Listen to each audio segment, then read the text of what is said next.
The two words us baseball fans have been waiting to hear for 5 months. Opening day, baby, which sources say is universally regarded as the best day of the year every year. So we're keeping it simple and giving you our takeaways from opening day, what we saw and what we think matters going forward. And this is all coming up next on the Bush League Bros. Roll the open. Now, certainly plenty of fanfare between these two brothers. Just complete Bush League. The little brother just trying to annoy big brother. If you look at it on the surface, it's Bush League. Something about that sticks in my craw. What's up, everybody? Welcome into the Bush League Bros, partner of the House Call Sports. I'm here with Taylor. My name is Matt, and today we are giving our 2024 opening day takeaways. But before we do that, I'm going to have to ask you to subscribe to the Bush League Bros channel. It's opening day, which means MLB is here. We're playing baseball all the way through October, baby. So if you need a couple of guys who are going to break it all down for you, sounds like the Bush League Bros to me, or sounds like one of us, at least not Taylor. So subscribe if you want someone new to listen to for the MLB season. Now, Taylor, we waited too long, man, but we are currently in the midst of opening day as the early window of games just finished as we're recording this. So unfortunately, we won't have thoughts on the later games for today, but these early games have gave us plenty of storylines. So all we're going to do today is give you our thoughts and takeaways from opening day so far. So Taylor, opening day takeaways, what you got for me, man? Well, some things we expected and some things we didn't expect. The Dodgers-Cardinals went about how we expected. The big three of the Dodgers definitely came through there. Burns looked really good in his game. We saw some interesting stuff in the Yankees-Astros game. Cole Reagans had some mixed results, but ultimately looked really good. So one thing that I was hoping for, which actually just happened as we're recording this, the Marlins lost a one-run extra inning game. Pirates literally just got the last out as I was talking. That was I felt so lame because everybody else was probably watching the Yankees Astros, and I was like, man, what's going on with this Marlins Pirates game? Like, it's kind of an interesting matchup. So it's been a fun day for me so far, and it's getting better now that since I'm on that Marlins win total under, and it's off to a good start. So what have you been eyeing so far, Matt? Well, Taylor, first of all, the one game that I paid zero attention to was Marlins and Pirates, and that's no disrespect to either of those two teams, because obviously we saw O'Neal Cruz hit a big home run in the eighth inning, which is very, very notable, and I'm sure you'll talk about that later. But for me, I mean, as per every opening day, every preseason prediction I had that looks good after opening day, I told you so. And every preseason prediction that I had that looks bad after opening day, it's just one game. Calm down. Yeah. Okay. But my first takeaway today was I was excited to watch a lot of different games today. Obviously, I had on the Yanks Astros game because, as everybody here knows, I'm a Yankees fan. But I was looking forward and an Astros hater, almost more importantly. Well, you didn't have to bring that up, Taylor. Yeah. That goes without being said. You brought it up in the last episode. True. Okay. But again, if people watch, they already know. Okay. Yeah. But listen, I was looking forward to having, I was trying to look for another game to have on. And I was like, well, I want to watch the Dodgers to see all those stars. And then I was also like, well, Reagans versus Lopez in that Twins-Royals game is going to be really good. And then I was like, well, Giants versus Padres after their intriguing off seasons, that looks good too. And then I was like, young teams like the Reds and Tigers are on as well. And then they got a couple of good AL East teams going at it as well with the Rays and Jays. And that's just in the early window. So I think from the MLB's perspective, there was a ton of interesting things going on opening day. And I think that's a great sign for how good of a place the game is in right now and how pretty much every team in the MLB has something to look forward to. And like I said, I think that's a great sign for the MLB, and that's a really cool thing. But Taylor, I got to start with the Angels, man. You talked about Corbin Burns, obviously 6 innings, 1 earned, 11 Ks. But the Angels, man, this is the second straight year. The year has started with this year Trout hitting a home run in his first at-bat, while Anthony Rendon Ks and errors right away, and then their pitching ruins it right away as well. And Talking Baseball had a tweet that said,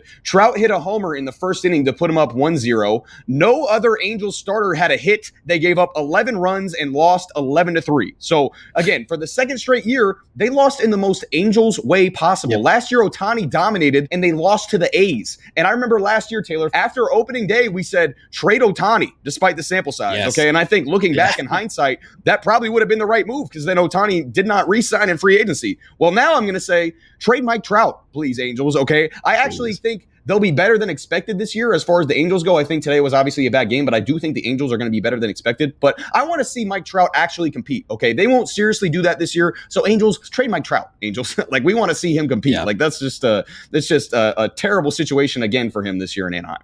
Yeah, it sounds like it's more Mike Trout holding up that situation at this point. Like he's the one that's like, no, I actually did like one of his quotes they put out where he was basically like, me getting traded to a contender would kind of be the easy way out. Like I want to win here. I want to win in this place that I've been my whole career. And I respect that for sure. But at the same time, it's like, man, you got to recognize you're in a terrible spot right now. Like you said, that was my takeaway from that game as well, is like what an Angels start to the year for the Angels. Crazy.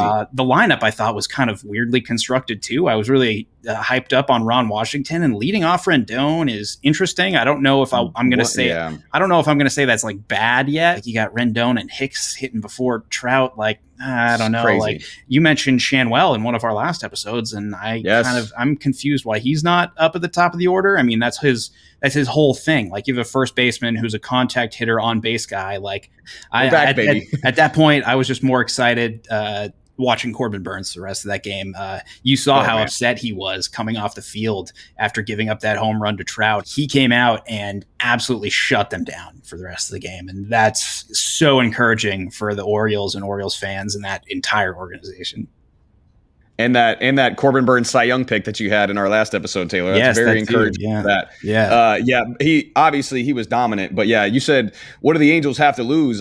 Probably 90 more games this year is what they have to lose. True. But I mean, like you said, I don't know, like Shanwell hitting like with his 400 on base percentage last year, why is he not in front of Trout? Yeah, like why just doesn't make any sense to me. So yeah, like you said, weird lineup construction as far as that goes. But Taylor, I want to kick it back to you, man. What other takeaways did you have from opening day?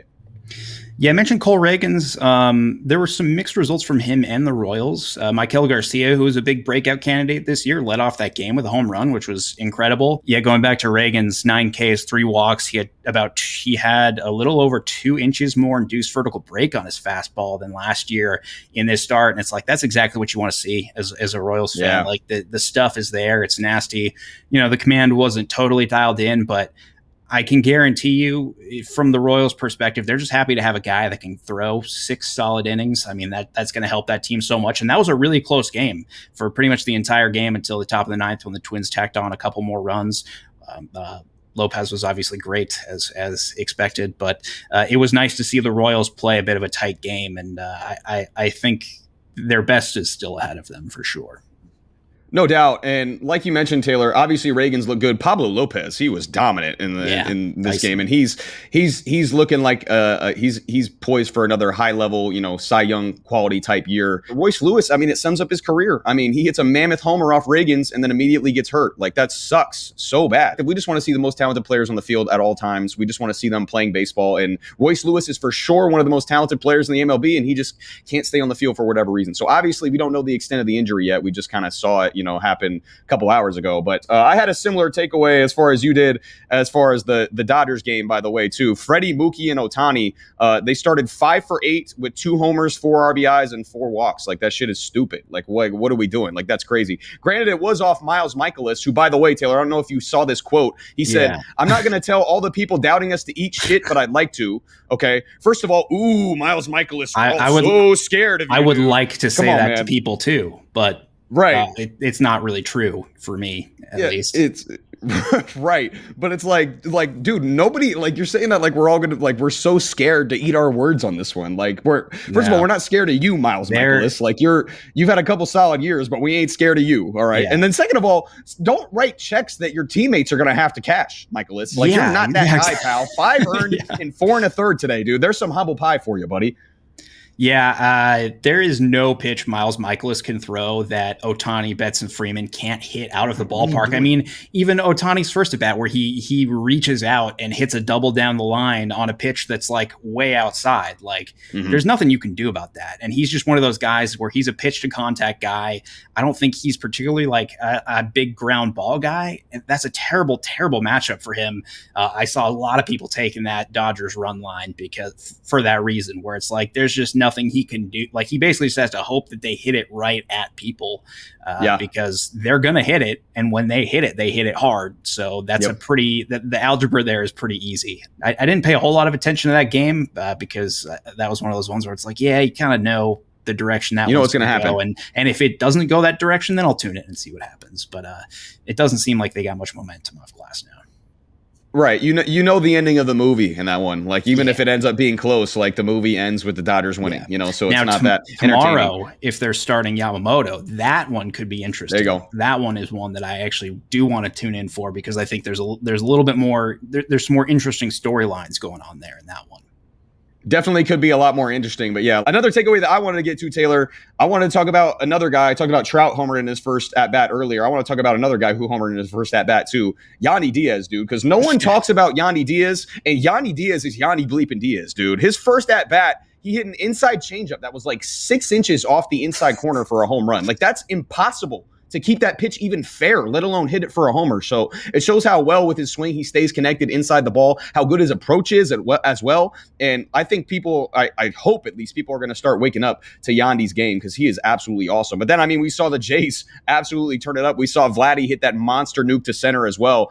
So that's a really good sign for Jays fans. So we talked about that in our preseason prediction episode as well, that, the Jays need Vladdy to really, really step up if they want that offense to get going. And he did that today. He looked great. So I think that's another one of my big takeaways, Taylor, is that Rays Jays game. Yeah, that was a really interesting game. That Yandy Diaz home run, I'm trying to find right now how many ballparks that would have been out of, because that was not just a classic Yandy Diaz home run where it seems like it's barely off the ground and the ball just keeps going and doesn't stop.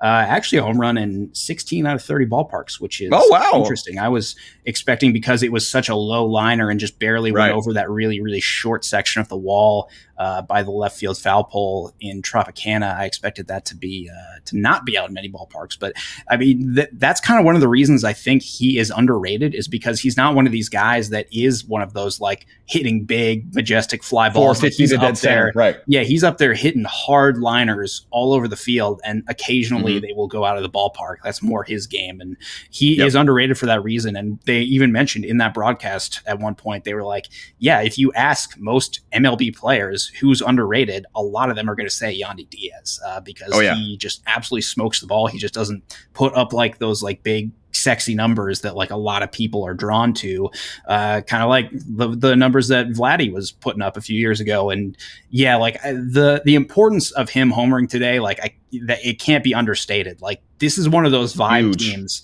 that their season, like, we can talk as much as we want about opening day and how it's one game at the beginning of the year and it doesn't matter, in the grand scheme of things. But I think for certain teams, it really, really does matter to set that tone right. And the Blue Jays are one of those teams. This offense in particular needed to get off to a hot start because of they've just underperformed the last few seasons, and they needed to come out strong, and they did. And they needed Vladdy to come out strong and lead them, and he did. And so that's a great sign for them, and especially putting up runs off Zach Eflin, who had a great season last season, and they get exactly the start they need out of Jose Barrios, which you just come to expect. So this was a really, really good start for the Jays. And I do think that this one opening day game will have implications for them in creating that momentum that they need, because they're in a tough division and they're going to have to string together some wins, and they're going to need to get off to a hot start. You can't afford to get off to a slow start in the East. So this was really big for them.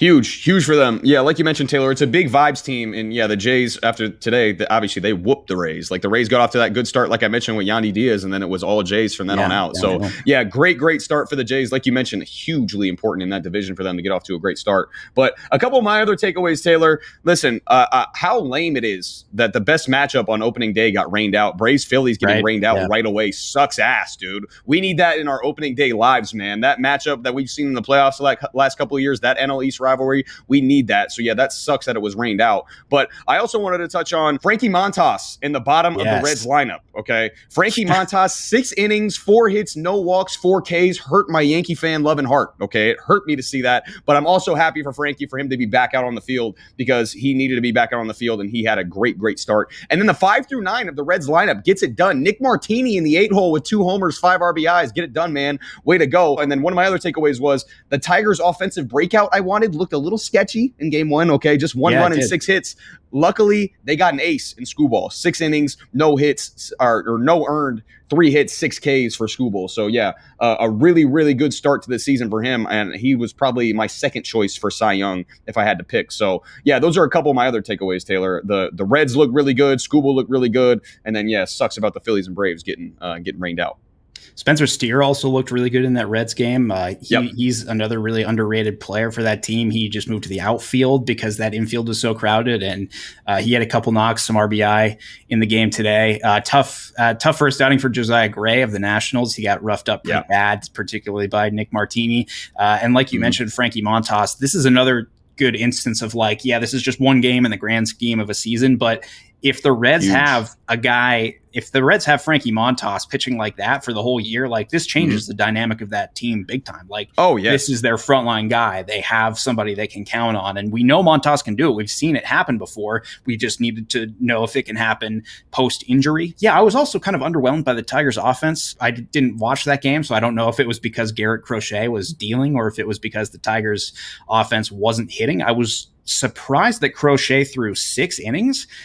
He wasn't really stretched out in spring training, and I think I heard somewhere that he had only thrown 3 2/3 in spring training max. So I am shocked if that's the case that he went 6 innings, but that's great news for the White Sox. I love a lot of those Tigers players, but there are so many guys on that team that need to break out for that team to have the season that people are expecting from them. And I think that's going to take a little bit of time. So I think we're going to see that Tigers offense start to heat up more like a month from now. Hopefully we start seeing that soon. It might just take a little while. Yeah, I think we will too. And listen, one day in, Taylor tied for first in the division, so I'll take it, man. I'll take it with my Tigers AL Central division prediction. But I wanted to kick it back to you, man. Give me another takeaway from opening day so far. Yeah, I didn't catch as much of the Giants Padres game as I would have liked. I did catch Jung-Hoo Lee's first hit, and then I also caught him getting caught on first base. He immediately got picked off after his first hit. He also struck out in his first at bat. I didn't catch the second at bat, so it seems like he had some mixed results in his first game. Obviously, that's a guy that we haven't been critical of him, but we have been critical of that contract. He's one of the cases of that's just going to take some time. That one we're not going to judge in a day, but it was interesting to see how he performed. You kind of got the classic performances out of Darvish and Webb that you would expect in that one. Weird moment where Machado tries to break a bat over his knee and then did you see that? That was crazy. I saw the highlight. I don't know what motivated that, but why are you doing that 3 games into the year you got to be so mad. That's like an August thing, not an opening day thing. Comment down below why he did that. If it was just off a strikeout or something, if the ump screwed him or something happened. If it's frustration 3 games into the year, that's so weird. And if you're gonna try and break a bat over your leg, you gotta do it. You gotta do it. You better break it, dude. You better be all in. You gotta do it. You better be all in. You can't half-ass that. And even if you full-ass that, there's not a guarantee that you're gonna break it. So you have to really be motivated to do that. It was also nice to see Cronenworth kind of continue his momentum. He had a nice knock, some RBI in that one. He's continuing that momentum from the Seoul series. So good for the Padres. I mean, we've talked about them as being kind of a sleeper team, and they're 2-1 right now on opening day. So that's a nice equation for them. Giants didn't get the start that they wanted, but they're a team that I'm not worried about over the course of one game, really. Not really a vibes team like the Blue Jays. They're gonna find ways to win no matter what. But one of the vibes teams that I actually paid a lot of attention to today was the Marlins. I think I was one of the few people that didn't live in Miami or Pittsburgh that was tuned into this Marlins Pirates game and obviously, if you've listened to the show, you know that I am all aboard the Marlins undertrain in pretty much every respect. And even with that, I still find this team really interesting. I was curious to see how they would start because I think this is one of those vibes teams where, depending on the start they get off to, that hot start they could potentially leverage into long-term momentum and long-term success. And I was specifically kind of dialed into these guys like Jazz, like TA, like Nick Gordon, kind of those guys that you feel like if they had a good game right out of the gate, that changes their season outlook a little bit. And through the first 3 to 5 innings, everybody was off to a really good start. Jazz and TA both had some success. Jazz had a really good at bat against Mitch Keller for his first at bat. He drew a walk. He was really patient. Really, really disciplined at the plate. Then he drove a ball off the wall in his second at bat on a really high pitch. He stayed on top of it really well. And then he put good swings in his next 2 at bats. He was just a little bit behind one and a little bit under the other. TA ended up getting this inside out double down the right field line. He got jammed, but he was still able to get the barrel to it enough to drive it into the corner, but then he struck out in his second at bat and got jammed in his third at bat and made okay contact in his fourth at bat. So mixed results from him. Nick Gordon just kind of looked overmatched in his first couple at bats, and then he ended up getting pinch hit for. So I was hoping to see a little bit more out of him because he is one of those guys that could potentially change the outlook of that team if he can start tapping into some of his previous performances from the last couple of years. Jesus Luzardo was a big reason why I tuned into this game. He was my sleeper Cy Young pick and a guy that I just genuinely really enjoy watching pitch. And he is a guy that this team desperately needs because of all the injuries that have accrued and because Sandy's out this year. They need him to be that ace and that workhorse, and he looked really solid. He's got 2 earned runs to his name in this one, but they came off of 1 2-run homer for Brian Reynolds, which was on a really, really high fastball. I don't even know how Brian Reynolds got on top of that pitch. Luzardo had a few pitches get away from him, but overall command was really good. 8 strikeouts, 2 walks in 5 innings, really solid start. And other than that Reynolds home run, very little hard contact, and even the stuff that the Pirates did hit hard, they mostly hit straight up into the air and right into the ground. My big takeaway from this game, though, the Marlins last year, infamously, great record in 1-run and extra inning games, and that got tested immediately this season, and already maybe we're seeing that regression come because they lost in extra innings at home. One of the interesting things from this one is Aroldis Chapman comes into the bottom of the 9th for the Pirates. Man. Totally clean. Bottom of the 9th. Wow. No drama at all. And it was actually pretty exciting watching him come in when you're not like rooting for the team that he's pitching for. It was actually like, oh man, this is going to be exciting. This is cool. Instead of like, oh, like you're wiping the sweat off your brow. Pirates end up scoring the go-ahead run, I think at the 12th, and then end up closing it out. So who knows if that has any bearing on what happens the rest of the year. But I got to tell you, like the Marlins blowing a 3-run lead in the first game of the season, that's not a great sign. And I don't think that's good for a vibes team. Are the Marlins going to have that luck in 1-run games this year? I don't know. Well, not off to a good start. Yeah, Taylor, for obviously for anyone who's watched this, who's watched us, especially since we've been on the house, even on the House Call Sports last year, Taylor was all over it. Like Marlins should not be doing as well as they are. And then if you watch the preseason episode, he's on it again. So this is what makes our show really, really good, is because you are such a baseball fan that you actually sat down and watched Pirates and Marlins. Okay. I'm the type of baseball fan that didn't think for 1 second about watching Pirates and Marlins. Like there was literally no desire for me to watch that game. Like I was all Yankees, Astros, and then like I was tuning into a game here, a game there, but not even thinking about the Pirates and the Marlins. So this is why we work well together, man. So I appreciate that you sat down and watched that game, because I sure as hell was not going to.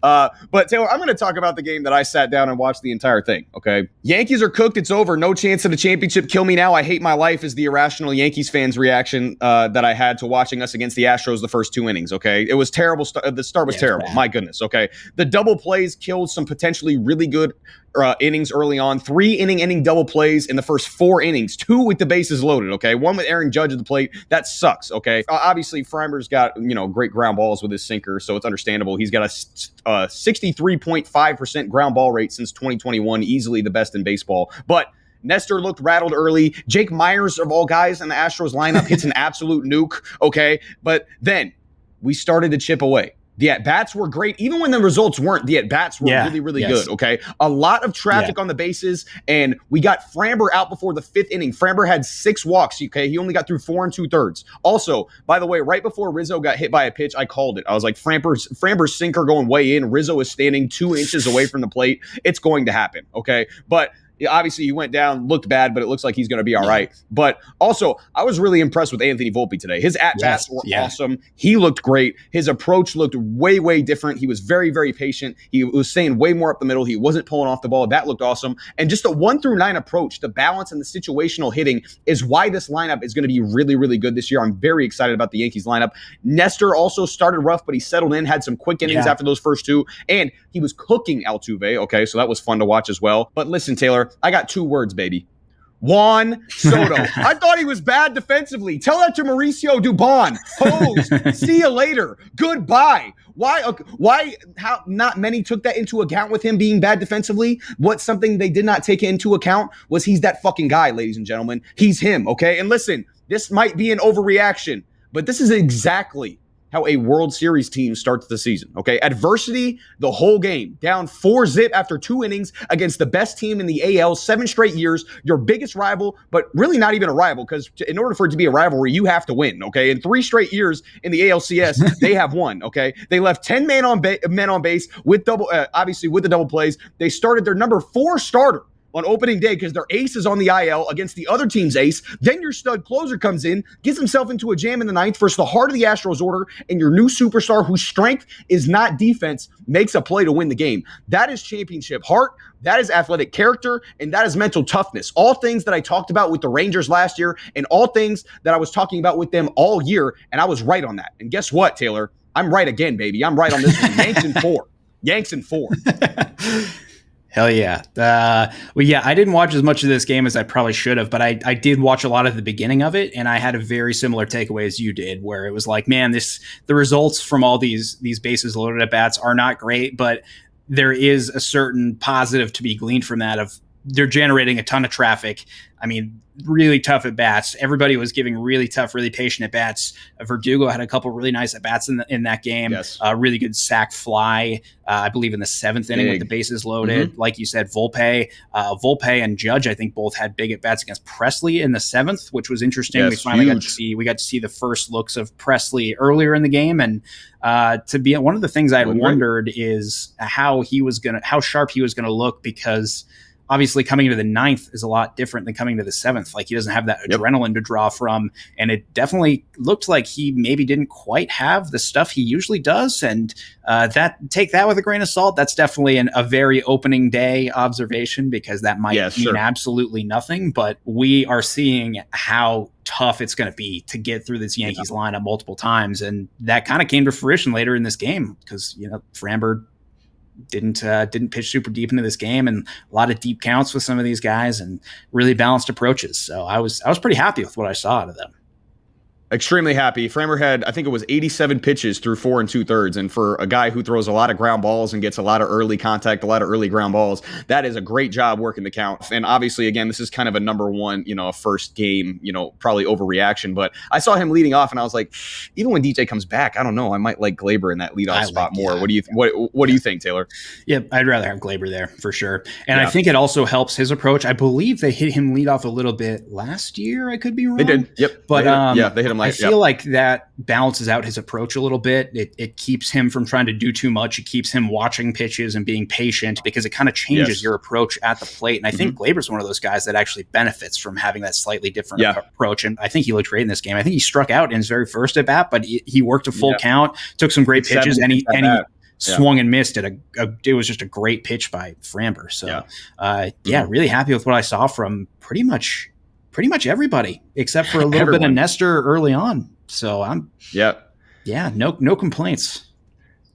It's a beautiful thing, man. And then kind of go to that point where, Glaber leading off and then DJ hitting 5 or 6 hole. DJ's so good contact that he's going to be really good situationally. So if, Rizzo or Judge or Soto's on base, it's, one of those guys on base, runner on third, less than 2 outs. DJ's a guy who's going to hit you a sac fly, hit you a ground ball up the middle to drive in the run, So again, and that's one of the things that I love so much from the Yankees today. We saw 1 home run. It was Oswaldo Cabrera. That was the home run from the Yankees lineup. The other 4 runs were scored based on our approach, based on situational hitting, based on playing offense, not just hitting homers, right? Obviously, we have guys who are going to hit a lot of homers in this lineup, but if we can win games having 1 homer, not from, Soto, Judge, Stanton, Rizzo, Glaber, all those guys, right? We're gonna have a really good season, because we're gonna have games where those guys hit a homer each, and it's gonna be beautiful to watch. So Taylor, I was hype off that game. I was screaming watching that game. I was so excited, because obviously, as all of us Yankees fans know, the energy is different when you're playing the Astros, and even if it's in the regular season, I'll take a win over the Astros